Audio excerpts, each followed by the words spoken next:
Hi, everybody. Today's April 19, 2024. I'm honored to have one of my favorite conversants, Will Reilly, with us today. What's been captivating you, Will? Well, quite a few things. I mean, in my personal life, I've recently decided to grow up, sort of. So, I mean, and it sounds kind of Yes. silly. I just crossed the 40 mark, but I mean, I've started working out a couple of times a week. I mean, seriously, in the way that I did in college with my buddy Brooks. Um, you know, I've basically given up drinking. I don't know. It's not something that I feel obsessive about. I don't know if that's going to stick, but you feel a lot healthier. And Mhm. I'm looking forward to, I mean, some major things this year. I mean, my next book, and as usual, my books come out with popular presses. So they have these edgy titles. This one is Lies, Your Liberal Teacher Told You. But that's going to drop. And that's a HarperCollins book. So, I mean, you're talking about presumably a print run of tens or hundreds of thousands. I mean, it's going to be in major bookstores and so on. So I'm excited about that. So just kind of maturity, I mean, would be one of my focuses. Like I've had an interesting life. I've been a manager in the nightlife business. I was organized street canvas crews for a while for all kinds of radical causes. I've traveled to the LDC world. I mean, just although not for any truly lengthy period of time. But I mean, so now I'm kind of stabilizing. Like I'm outside in the background of that farmhouse looking building and all the trees and so on. That's just where I live. I live in Kentucky. So yeah, maturity is a focus of mine. In terms of things going on in the world, I mean, I'm interested in obviously quite a few topics. I mean, that's sort of my professional role. The most recent article I wrote for National Review was on the topic of transgender mass shooters. So I mean, this is not one of the bigger problems in the country, but it is a fascinating trend. I It's a mean, growing, say it's a growing problem. yeah, no, it's of the most recent. So first of all, this gets into what a mass shooting is, right? So you see the weird, you know what horseshoe theory is, obviously. The well, horseshoe theory is the idea that the crazy right and the crazy left, because they're so anti-democratic, the inspirations are respectively communism and socialist fascism, often end up saying almost the same thing.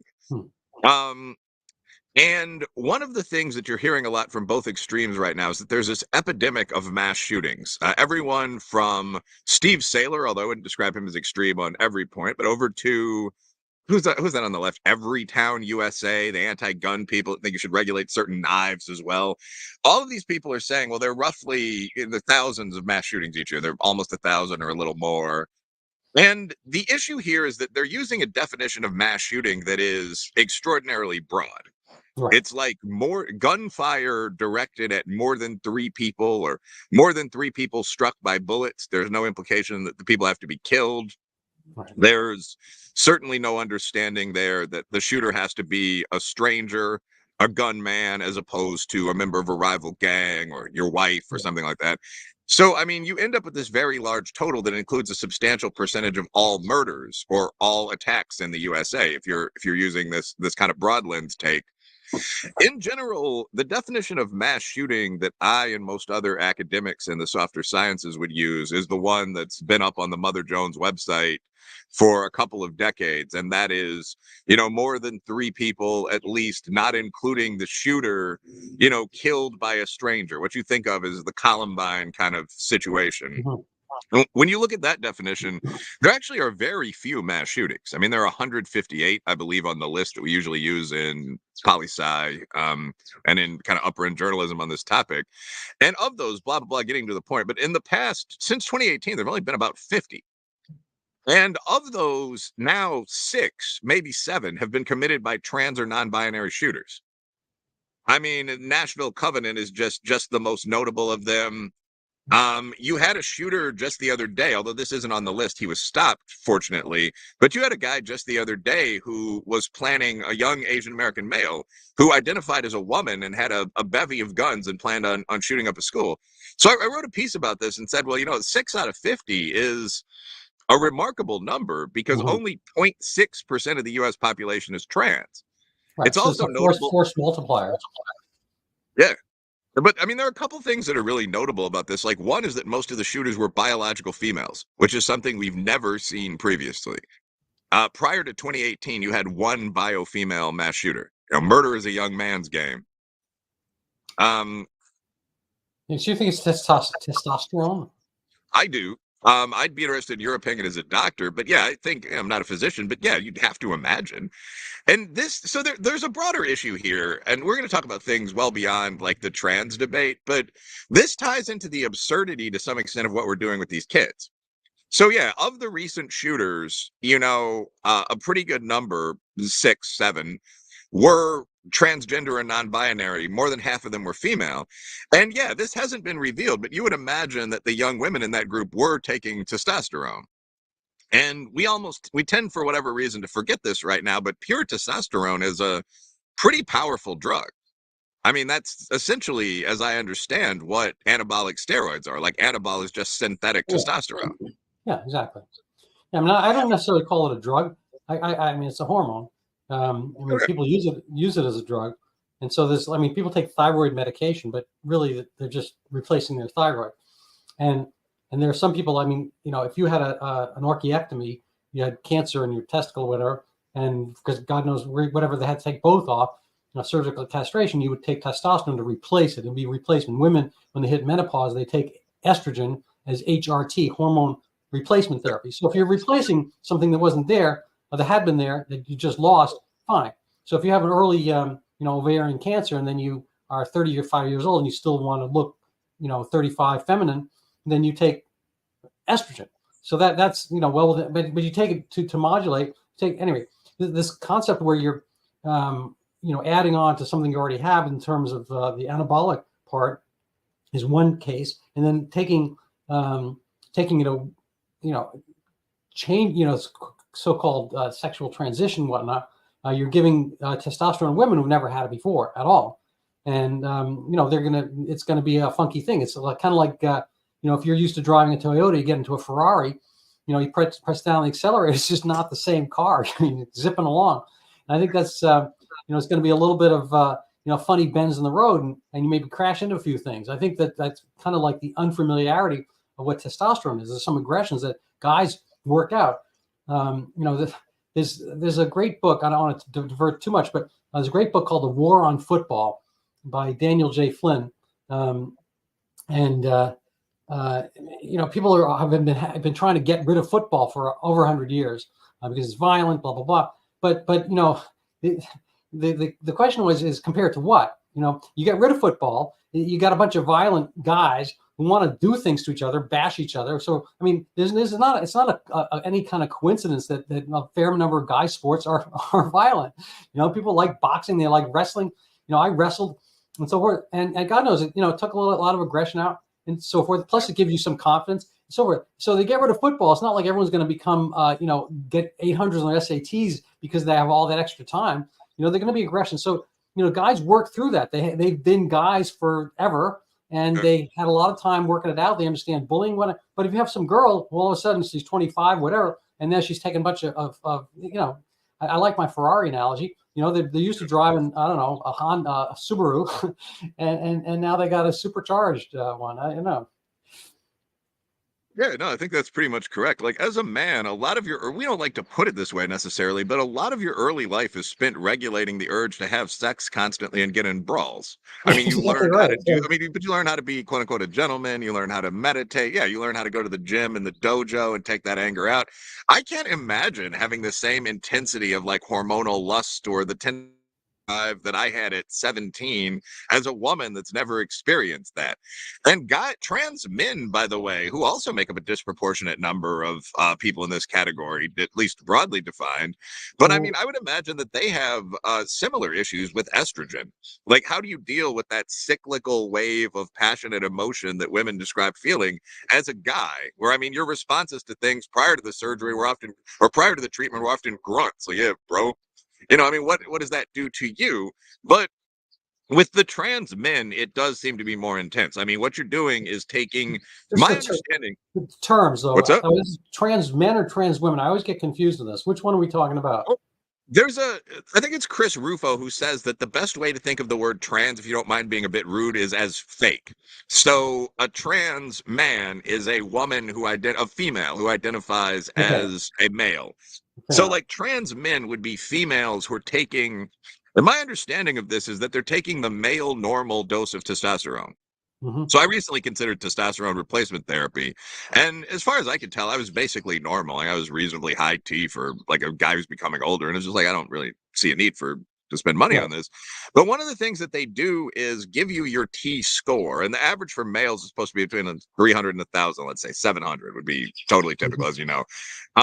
What you're doing with the trans men is, because it's so hard to get a woman's body to look like a man's, you're giving a male typical dose of testosterone, which is going to build muscle. It's going to cause you to grow hair. Breast mass is probably going to shrink. But you're also going to get the level of aggression that would come to a man who has a fully 18-year-old 750 T score. And I would imagine that it's very difficult to deal with all this. Like, you're a young woman, you've traditionally enjoyed normal sex with men in most cases. You suddenly find that that urge has intensified 500%, and you also have a full beard and pythons, like large muscles. Like, what are Right. you doing? Where are you finding partners? Is there Yeah. anger at the treatment you're experiencing in society? So I mean, that's something that we see, and we see this massive overrepresentation of this one category among these felony violent shooters. So I wrote about that, and I wrote about that in the broader context also of kind of what the hell are we doing. Like, I was able to read through a very, not a very widely distributed piece, but by a good science reporter from Reuters. And I was able to double check all of the numbers in it with academic sources. So, I mean, I now know the number of kids that have received these transgender treatments, and it's very high. I mean, I think the number I came up with was 19,752 just for top surgeries, which are voluntary double mastectomies, full double mastectomies, and direct hormone replacement, like fully going on puberty blockers and then going on T. So, I mean, many, many, many more people have been socially transitioned, have probably started first stage puberty blockers, so on. But it's crazy. It's a lobotomy number. When people Yeah. say we're not doing this to kids, these are 22, 23-year-old males and females that want to do it. No, that's not true. Like, the people in this piece it was only people under 17, as I recall. So it's a crazy thing that we're doing. Yeah. I mean, I've got some kind of quasi personal stories. I have a friend. You may not believe it, but I have a friend, a few friends Sure, here and Vinny. there. And his daughter, we noticed, a while ago, she was hitting her teens. That's not, she wasn't like voluptuous, but she was growing breasts, whatever. And Yeah. then it was like 1 year she was out there in the summer. I said to my wife, like, silly question, but this is kind of early in this phenomenon of whether we call it social contagion or rediscoveries. But yeah, she agreed. It's like, anyway, and so this girl is transitioning, and I spoke to her mother about it, and at one point we knew each other a while. She's talking about her child. I said, we'll use a name, X. Is that, X going to college? Like, well, they don't want to really do this. They don't want to do that. Da, da, da, da. I'm like, and I know she has a couple of children. I thought the other one had already gone to college. I'm like, well, if they don't want to go for interviews, I mean, which one of them doesn't want to go? She's like, she kind of looked at me strange, like, oh no, X is X is a they. So it's like, oh, because they're at home, but this is after they had this mastectomy. And so it didn't seem to improve whatever situation. And so I started asking, it's like, oh, and she said, well, yeah, they are whatever, doing X, Y, and Z, and they want to become a man, whatever. And it's like, she said, I said, well, what was this? She said, well, X felt uncomfortable about theirs, I don't know, breasts, whatever.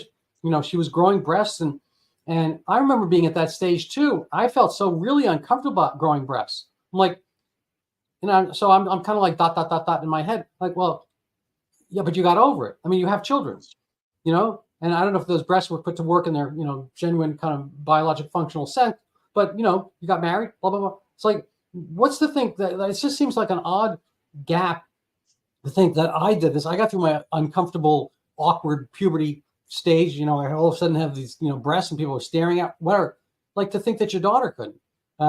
Anyway, that's in a sense water under the bridge, and I think it's going to water that's going to stay under that bridge, because I don't know if you listen to Helen Joyce on this topic, but she says basically when people have made this deep and large a contribution to the movement or whatever, there's no going back. They can't acknowledge failure. They can't acknowledge they're wrong ever. Yeah, the rest of us are going to have to just tell them that they are and keep it moving, though. But I mean, like, I'd say that's correct. Yeah, like if you cut off your young son's penis, and give him an artificial vagina that is made with intestine, and this, I mean, yes, there's a dark element to this, like Byzantine eunuch stuff at the margins. But I mean, in fact, eunuch is now recognized by the APA, as I understand, as a gender category. You can want to become a eunuch by getting a voluntary double orchiectomy. So having your balls cut off and retaining a bit of a penis and then just living life. I mean, and that's considered to be a proper treatment for your gender dysphoria. Yes, I would imagine that someone who helped their firstborn son do this would have a pretty significant amount of either guilt or a survivor's need to say that it was absolutely necessary for the rest of their life. But yeah, like I've actually read the academic research on this and the medical research on this. And yeah, you're absolutely right. I mean, it's not even contested. Between 69 and 92% of kids who experience gender dysphoria, or probably the 15 best studies on point, I'm thinking of a meta-analysis here, just get over it. Yeah, they get through that. And I would imagine, especially for women, I'm not trying to be quote unquote simpish or sympathetic in only one direction here, but as a woman, puberty has to be pretty horrifying. I mean, your vagina starts bleeding. I mean, it takes on the things you associate with that in adulthood. There's hair growing all over it, has a notable odor, although not one that men and lesbians find unpleasant. You start having these things start coming out of your chest. You can't run with the boys anymore. Older, creepy guys start looking at you.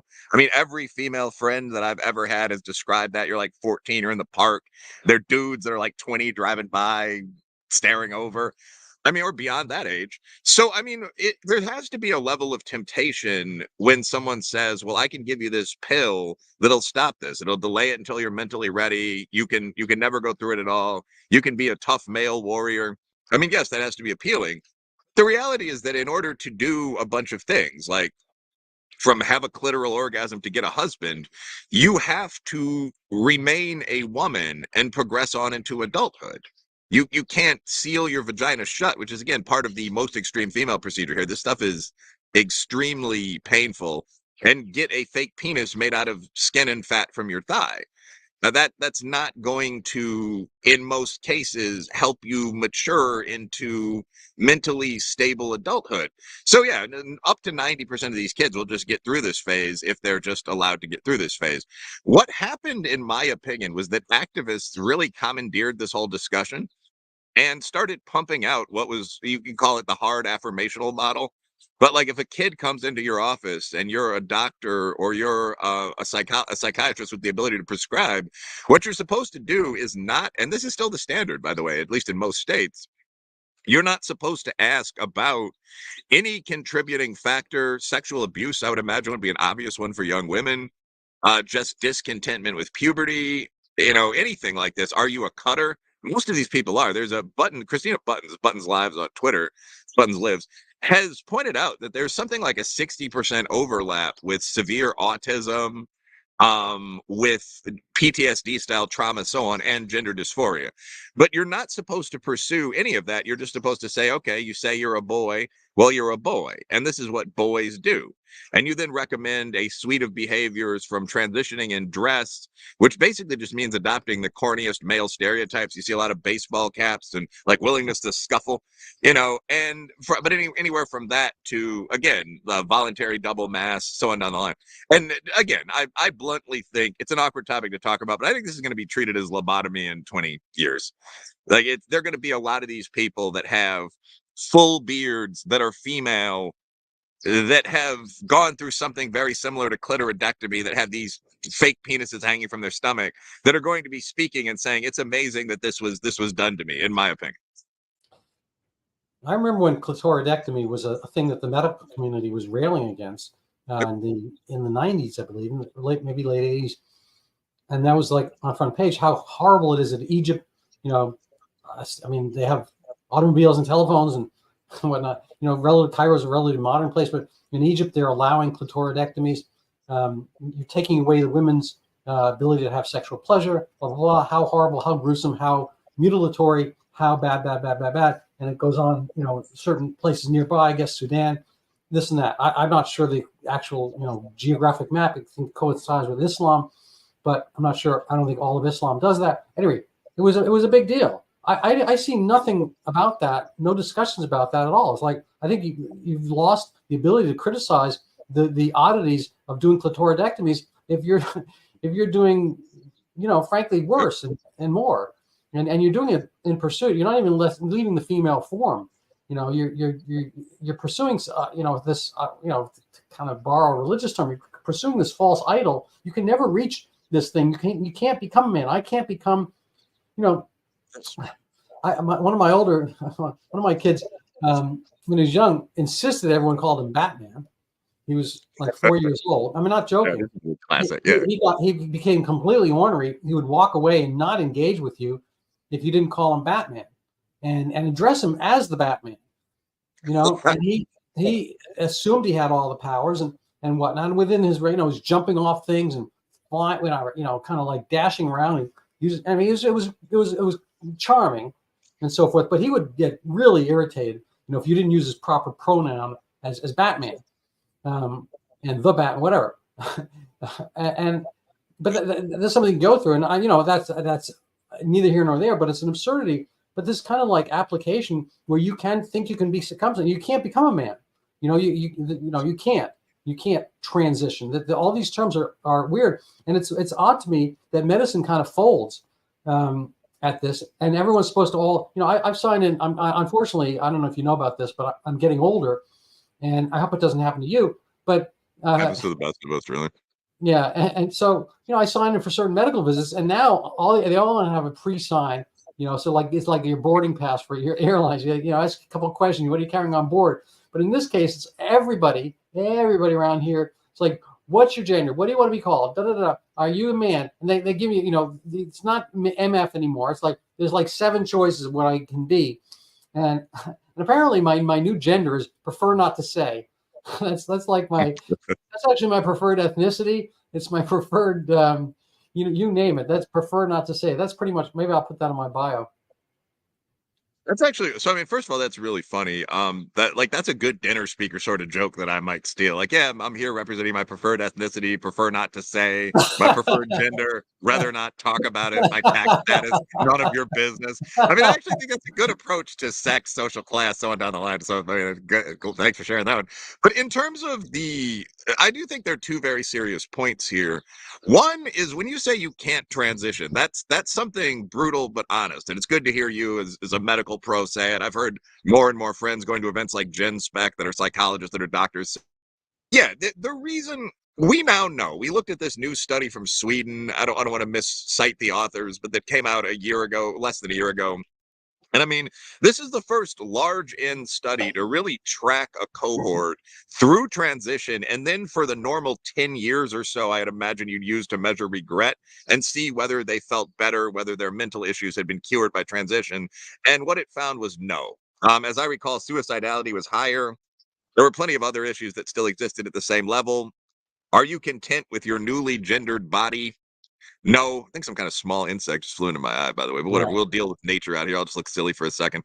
But basically, yeah, what the study found was that there was no significant difference in behaviors or more importantly, in kind of attitude, suicidal ideation, etc., after a standard 10-year waiting period. Yeah. And that doesn't surprise me at all. And the reason for this, in my opinion, is that you can't actually become the opposite sex. So, I mean, like, if your feeling is you're a man, you're this big, burly, blonde, Nordic guy, and you should be a beautiful woman named Desiree, it might at first be very tempting to say, okay, well, I'm going to get breast implants that will make me into Desiree. I'm going to take estrogen that will make me look more like the person I want to be. But the problem is that there's still going to be all of these issues.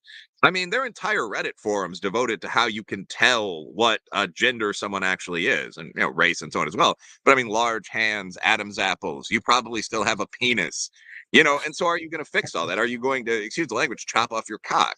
Are you going to get feminization surgery of your entire face? Like, just looking at me and you, like two ordinary guys, like I'm not going to pass as a woman. Like, there's a hey bro element to my features, Well, yeah, shoulders. yeah. I forget who it was. It was some child where they were talking about this on, and I think in school, and she got punished because she said if you come upon a graveyard and somehow excavate or whatever inadvertently, you can identify every male and female, young and old, and you take out the pelvis, and they're just different. I mean that makes sense because we all had to kind of squeeze through the birth canal, and so women have wider hips, and this kind of equalization where they're supposed to be in the military, they're supposed to be guarding huge 6'4" angry prisoners, all that kind of stuff. It always leads to mayhem, and it's a craziness. In women's sports, there are far more ACL injuries per mile run, per sport done. So I'm not saying there are more men getting it because more men do more active things, but on a proportional basis per activity, women get more ACL tears, and it comes down simply because their legs are men's legs are kind of straight up and down. We're more linear creatures, and women, because they have the wider hips, their legs come down angled inwards, and so when they're running, they're going to have more torsional pressure.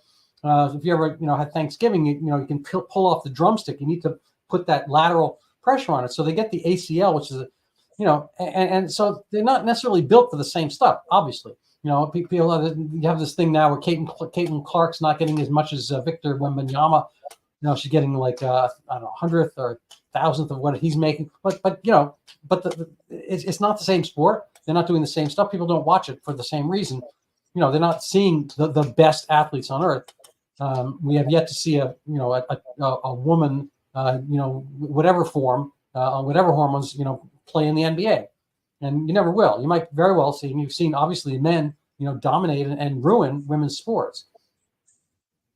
Yeah, no, I mean that's exactly correct. Like, and I think that's the reason why gender dysphoria is so hard to deal with. Like, there are hundreds, I don't know the exact number, thousands of differences between men and women. Like, every cell in your body is chromosomally coded to reflect your sex. Like, 23andMe actually has a whole kind of apologetic page where these professional geneticists are forced to talk about this nonsense. And they say, like, yes, if you identify as trans and you submit your genetic profile to 23andMe, please tell us that you are trans so we won't list your sex on your results. Offend you. Yeah, because all we can do is find your biological sex. There's no genetic coding for the gender of non-binary, sapiosexual, or whatever. And we will always know your biological sex. A blood sample, a urine sample, a saliva sample will all reveal it. I mean, so it's darkly funny, but yeah, you can never get through all those differences. And so 10 years later, if you got top but not bottom surgery as a male and you're living in female dress every day, I mean, you look down and you see nuts. I mean, you see burly legs that took you through a high school varsity career. I mean, there's no way to get around it. And I think the real way to treat this would be to focus on, the problem isn't hardware not matching software, if you will. It's software not matching hardware. So it seems to me the best way to look at this would be to treat, and that's fairly original, but not wholly. I mean, I've heard people say it in debates at conferences and so on. The best way to treat this, it strikes me, would be to talk about the mental condition of gender dysphoria. You feel this way, and you can dress however you want. This isn't an especially homophobic society anymore, but you have to respect women's spaces. You have to do this and that because you are not actually a member of the other sex. Right. Whatever you think your gender might be. The whole phrase is axiomatically oxymoronic. That is to say, I like that, axiomatically oxymoronic. It could be my new rock and roll band. Nobody would show up. Nobody would be able to buy the albums because they can't pronounce it. But basically, you can't be a member of the opposite X because then it takes away the word opposite. So an imaginary number can't be the number one, just by definition, because you've already. Anyway, I do agree with you. I think the software problem, as it were, the brain is not really software; it's softer than other parts of your body, but it is the you that's you. When you see that woman, Ish, the guy who's dressed as woman, arguing with Ben Shapiro and wants to take him out and punch him up or kill him. And you see there's a guy at a convenience store. It's like, call me ma'am. I'm sure you've seen that video. Those are human beings who have male brains, and whatever else you want to put on it is not going to change that. That's a male aggression, and there's no shortage of that kind of acting out. It's like, you're not calling me a woman, I'm going to beat your face in. I mean, that is not a woman thing. And it's also kind of ironic, since we kind of mentioned race peripherally, that race and ethnicity, which are a blur. We all have we're all mutts of one type or another. And I mean, with the exception of Liz Warren, but if you are Liz Warren, you say you're and you try to profit by the spoil system to say you're American Indian, Native American, or you're Rachel Dolezal and you want to head the NCAA, but you're white, or I think the Sean White, who should have changed his name first to Sean Black. Any of these people, it's like that's a problem. No, you are not Black. No, you unless what it serves their purpose, like George Zimmerman being a white Hispanic or whatever it happens to be. But these things are somehow like these categories, these silos that people are in, and sex, which is an actual category and silo, it's binary, and you can't be non-binary when there are only two things. That is somehow a blur. So you mess with the language. I mean, just the phrase non-binary is there's two types. There's two types of people: binary and non-binary. Well, that means there's three types. Yeah, no, I mean, I think that's pretty much correct. I mean, simply put, the reason you can't be transracial, according to activists, is that would completely destroy the grift. I mean, and I can see this from both sides. Like, I'm a Black guy. I still do see some residual racism in society. But I also, I recognize how my group of friends benefited from affirmative action and so on. So there's this whole thing set up with the two sides and kind of World War I era trench positions when it comes to race. And it would completely end an annoying but ongoing conflict for white guys just to be able to say, I'm Black. Like, that's the end of it. If you can identify as Black, there's then this entire world that opens up. Can you apply for a society or for a scholarship offered by the Society of Black Mechanical Engineers? Like, it's just over. There's no affirmative action. There's no reparations. It's impossible to distinguish who's a real Black person from a fake Black person using IDs and so on. So I think that's why that has to be stopped. Like, yeah, in reality, now the thing that's interesting about this is you can make the same claims about sex. Like, when people say, well, Black people are, in one legal sense, the recipients of affirmative action benefits from society, that's also true for women. I mean, if you were to say, well, Black people are, in one legal sense, a group that's been terribly abused by society, that could make a Clade level reparations claim. I mean, that's also true for women. So I don't really see that many differences. One of the things that is a distinguisher here is that the major feminist groups are almost all, not just politically, but culturally left. And so when the trans argument started to be made, like, okay, we've identified a group that's even more oppressed and isolated than women, and all other good women should support this group. Feminists who are more empathic, who are mostly social liberals, just went along with it. And so they kind of got eaten out from the inside. I mean, like, all of these people, all of this huge chunk of people that identifies like, beyond the B is what it's often said, like T, Q, K for kink, plus, like, all those people just started moving into the feminist and gay movement. Like, yeah, this is ours now. You let us in. So feminists are caught in there. There's actually a huge split between like lib fems and TERFs, as I'm sure you know, where like, a bunch of feminists are saying, no, look, like, we don't hate men, but the whole point of feminism is we think we're still somewhat oppressed, and we want these policies against prostitution, hardcore pornography, discrimination in the workplace. And then there's another bunch of feminists, because they let in all the sex workers, all the men who identify as women, so on. They're like, no, I happen to be a whore who is non-binary, and let me tell you. And so, like, the organizations can't come to coherent votes on anything. Like, as a guy, it is funny. But I mean, it's funny. also very, yeah. It's funny. There's a category called when I didn't invent this term, but I'm not. It's not a great term, but when liberal pieties collide. Oh yeah. You have all these things that they can't possibly work together, and a lot of the times there's a pretend element, like what you see now with gays for Hamas. There's this pretend aspect because we're all against the man, whoever that is. It might be me actually. Like an Italian. Yeah, I'm wearing a tie. You know, I'm less tan than you, etc. Anyway, but it's like so we're all against the man, and the man, I guess, is Israel, I guess, although they weren't the man. Um, you know, in World War II, Germany, or 20th century, or during the Inquisition or whatever. And I always tell people, it's like I'm Jewish. It's like, since we control the world, I think we should do a far better job at it. Since we control the press, we should really get better opinion pieces for Israel. Yeah, we're doing a crappy job of controlling the world and the narrative because it doesn't seem to be working out. I'll demonstrate anyway. But it's but obviously when the liberal piety collides, and we would collide in real time if the gay wound up in Hamas land, Hamasistan, or Hezbollistan, or ISIS land, or whatever, whatever, piece of Lebanon, Gaza, etc. It's not gonna work out. And all these concepts of I'm binary, queer, latte, coca, mocha latte grande, whatever you happen to be at that moment, that's not going to work out in Ramallah. It's not going to work out even in Oman. It's not going to work out in Cairo. It's not going to work. You can just go off the ISIS route to standard Khartoum or whatever, and it's not going to work out for you.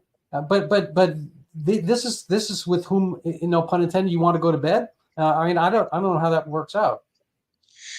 Yeah, I think it's a strategic miscalculation. So, Barack Obama called this the coalition of the fringes, which is still the best term I've heard for it. But the idea is we can take everyone that feels outside the mainstream and unify them together and take down the mainstream. But there are a couple of problems with that. Like, first of all, if you throw in women or even feminists, the percentage of people that are outside the mainstream is like 80% of the population. So it's everyone, and it's people that really are in no way suffering at all. The Black business community, Asians, upper class wives. It doesn't make sense. But the idea is you're going to take down, basically it is you. It would be the educated coastal or Great Lakes white guy in a suit and tie. That's who, every time you see a villain depicted in posters going back to Occupy, that's who it is. And, the white guy or the Jewish guy is holding like a bag of money in one hand and the world in the other.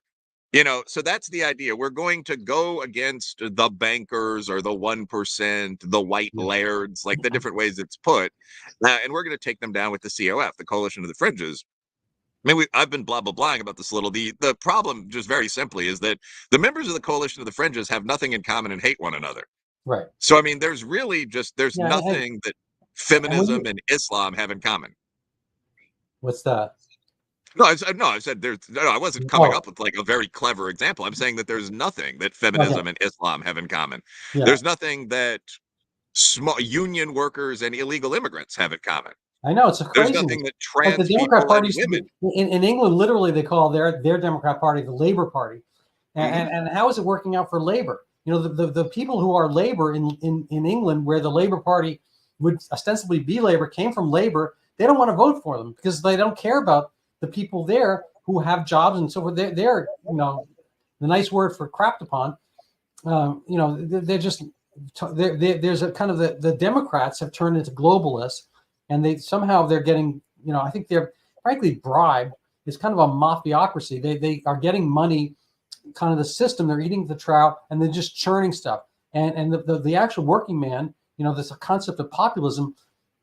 Is totally by the wayside. And there's a huge disdain for the working man everywhere. And the funny thing, I was just thinking of the late, I think he's late, Robert Mugabe.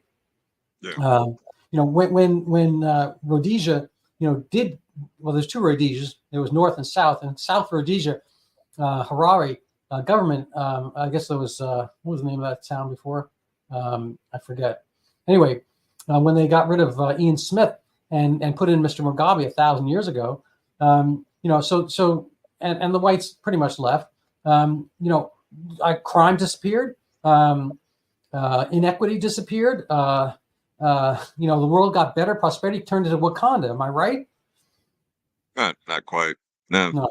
So you take away the white man, and things are not better in the Congo. I'm saying that I'm not saying it would be better if there were whites there, but it's like. Humans are humans. For goodness sakes, we're all ostensibly made in the image of God, and we have our issues. You know, we have good stuff and bad stuff, and it doesn't really fall along racial aspects. I mean, every group of people have had the same problem. The reason the Bible resonates, even though it's written thousands of years ago for, you know, tribes, you know, without cell phones and from what I understand, without the internet even, you know, but the stories resonate because humans have been doing human crap. And whether some tribe you can't pronounce the name of or not, you know, these stories resonate. We're really a creature of stories, and we're a creature of relationships and so forth. And these things are you know, people are trying to go into very strange little cul-de-sacs, not just surgically, but emotionally. And they're doing this for the rest of their lives. They're doing it at age 15 or 20 for the rest of their lives. And the numbers don't go backwards and the surgeries don't go backwards. And it's just so ill-advised for physicians to do this. Dr. Mengele could not even have thought of some of this stuff. Yeah, there's a lot there. I mean, the last line I think is a good closing line. Like, yeah, we are now, because of the current upper middle class religious philosophy, doing things that would have made some of the Nazis and most of the Inquisition blush. The justification as well, it's good. I mean, it's we can't disenfranchise the already minoritized or something, but I'm sure the Inquisition and the Nazis had lengthy written quasi-philosophical justifications for what they were doing. In fact, I know they did. I've read them. So yeah, that's one point. I think the broader issue with the coalition of the fringes model is that it just can't work. It includes everybody. The groups dislike one another. And the Mugabe thing is actually a worthwhile point, because another obvious issue is, if you're a leader and you're a competent one, we both probably fall in this category, that you're not just doing things to do them, you're doing things for a practical reason, which is that you think they'll improve society. And whether or not you think that our society today is a bit unfair to minorities or a bit unfair to whites, if you look at affirmative action, the reality is that our society today works pretty well. So when you look at something like, would implementing a more socialist country with a Congress mandatorily made up 40% plus of members of minority groups and so on down the line, other crazy things that have been thrown out by the AOCs of the world, would that improve life for the people in the country? No, of course not. Would reparations improve life for the non-black 88% of the country? No, of course not. So there's a point not only that this group of people working together don't have anything in common, but also a more important point that the solutions they want are bad. And hopefully people continue to pay attention to that going forward. Yeah, I think we're heading out, rounding out the hour here. So I appreciate your time. I just wanted to pop in the thing we mentioned earlier, but I'm working on an article on let's see, what do we got here? This is just for people to find you. This is your Twitter feed, and so you're Wilfred Reilly, and you've got this. I'm not going to quote it there, but people can find you. And the thing I wanted to talk about was we were talking about earlier. There's an article I hope to publish soon, and I'll leave the venue unnamed yet, but I think I have a spot for this. But my article is on the missed, the unknown or neglected first wave of the opioid epidemic. I don't want to spend too much time on this, but if you go to the CDC, you'll see three waves of the opioid epidemic. They're all in the 21st century: OxyContin, cheaper heroin, fentanyl. But you know, they're missing the original bump. The first wave was 1970s, and it was basically coincided with methadone. Whether it was from methadone, we can't really say. But this is an actual wave. These are gradual increases. But and your plants are growing here. The analogy I come up with is, in order to have plants grow, you need good soil. This was the soil laid. And if you look even deeper, before we get to this, the actual there was actually basically no narcotic usage in the United States between World War II and 1960 or so. And it had gone down from opium use in the early 20th century down to zero.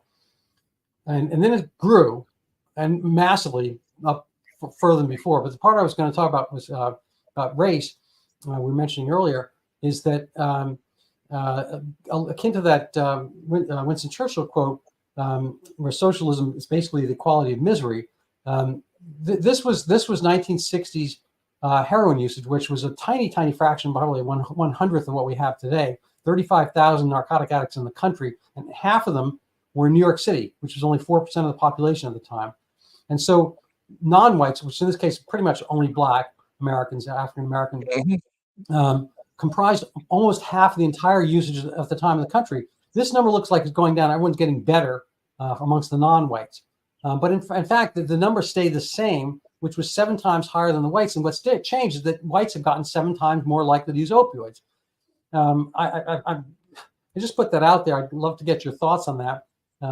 And maybe we'll have that for another day. I'd love to come back on and talk about that just briefly. I think that's interesting. That's something I've obviously published, but it's something I've never really thought about before. And so you're saying part of the cause of this death was the introduction. Well, actually, I'll just say what I think is most notable about this. I mean, so it seems like you're saying part of the cause of this rise in death was the introduction of methadone into society, so on down the line. But like looking at the graphics that are in the piece from sources like JAMA Psychiatry and so on, one of the things that's worth noting is that prohibition seemed to have worked, or the general culture of kind of opprobrium around drug use, around binge drinking. It looked like one of those graphs is from the y-axis site, getting your drink on or whatever. But what you saw was in the early 1900s, you had a bunch of drunks, I assume, as well, but you had a bunch of probably at the time opium smokers. You had more than 500,000 of these addicts across the big cities, and that drops to 0. I mean, you told me the figure's probably about 30,000, low but measurable, but then it increases into the millions as we go toward this disease model, treatment model of addiction. And that's something that we've seen over and over. I mean, the great Tom Sowell has a whole book about this, The Vision of the Anointed, where he says that in our society, we've consistently seen these waves of experts looking at very minor problems like teen pregnancy in the 1940s and saying a specific thing, which is that we need to resolve this by destigmatizing the behavior causing it and looking for the root causes. So there was teen pregnancy, there was welfare use, you've got drug addiction here, so on down the line. And in every case, what you basically see is that after the destigmatization, fully explain the behavior, remove the opprobrium model was adopted, while, the root causes were being hunted for OJ style, you see just this 1,000% increase in the thing. So, I mean, like, obviously, I pay attention to the Black family as a, Black or mixed businessman.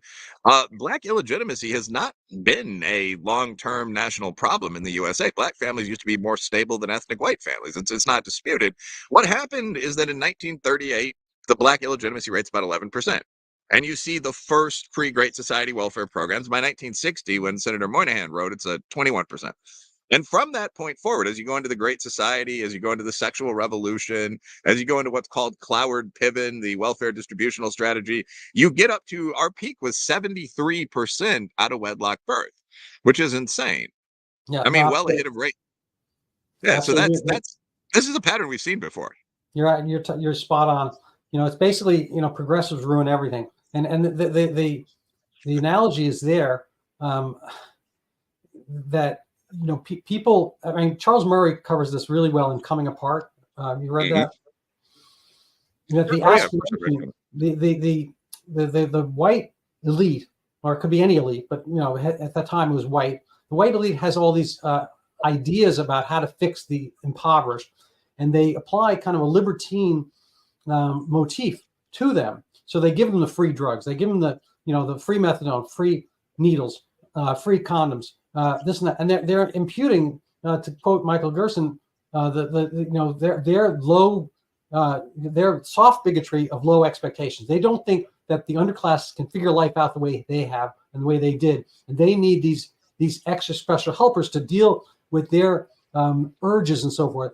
I kind of think it's a jungly aspect. To use Spike Lee kind of terminology.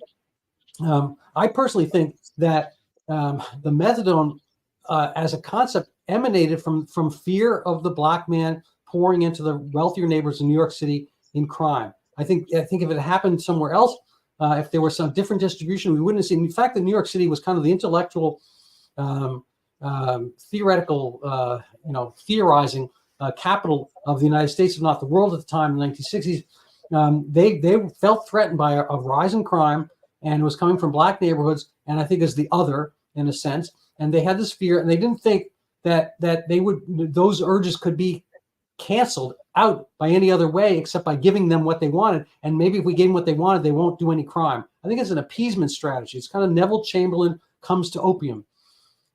That's a really great line, and I've probably got to fade out of the pod in a second. But yeah, I think my final comment would probably be, what's interesting here is what hasn't been tried. And I think when you ask, well, what could solve these terrible problems in Black communities or poor white communities, a good starting point would be the solutions that the members of the upper class would apply to themselves and their families if they had these problems. I mean, like, neither of us is poor. I mean, I have friends that have had kids struggle with drug addiction. What do? You throw the kid in a tough rehab facility where he can't get drugs. So he goes cold turkey and is miserable and stops taking drugs. That's a funny thing. I mean, like, it's, you get a good psychologist on it. I mean, he goes to jail. I mean, like, there are set specific solutions that any normal person would implement if their wife became a drug addict. You've got to go here for this period of time and dry out or it's over. I mean, if we did the same things with quote unquote the poors, we would find the same positive results. We did find the same positive results. That's the thing. I mean, that graphic where there were 0 visible heroin addicts, that includes Black people. That includes Irish and Italian Americans in the cities. It includes Mexican immigrants starting to come in. None of those people were doing all this dope either. So if we already know what works, there's this weird pseudo-moral argument that we shouldn't be able to do it because it's somehow bad or harsh. And I totally reject that. Like, it's much worse or harsher to force poor women to live with drug addicted boyfriends and so on than it is to make people not take heroin. So a final note there, probably. All right, perfect. So thank you so much for coming on. I usually try to put a self-promotional note up. I'm not sure I'm going to have time here, but if you want to help support my podcast, go find my book, Overturning Zika. It's on Amazon. I hope to have a book on narcotics actually out in next year or so about how to get out of the addiction maze. And I got one on cancer, but there's another topic. Anyway, thank you so much for coming on. I appreciate your time. I love talking with you. I'm talking with you as well. Have a good day.